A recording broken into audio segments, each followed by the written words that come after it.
na sisi pia tuliwaandikia barua kuwaelezea kuhusiana na kile ambacho tunakifahamu kuhusiana na fedha hiyo ambayo wanasema wanaidai. Kwa hiyo mpaka tunatoa taarifa yetu jana, maana yake kwamba tulikuwa tayari tumekwisha waandikia hiyo barua ya kuwataka kwamba mtu wa fedha aweze kufika leo na hivyo vielelezo vingine ili tuweze kufanya reconciliation, kwa maana ya kwamba tupitie hizo hesabu kwa pamoja na vitu kama hivyo, ili kuona kwamba wapi wanaposema kwamba wanadai na sisi tuwaonyeshe wapi ambako tumesema kwamba wanadai.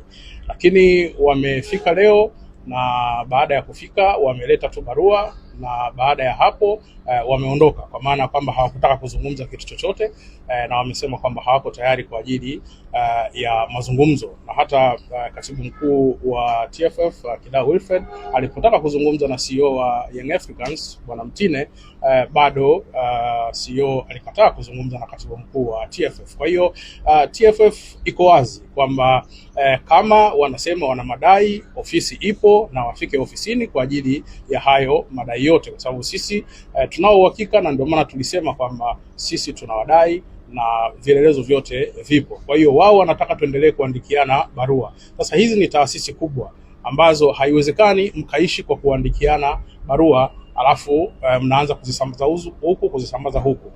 Jambo dogo ni kwamba kama wewe unadai, maana yake ni kwamba umeitwa kwa ajili ya kuja kuhakiki hicho ambacho unakidai ama hicho ambacho unadaiwa.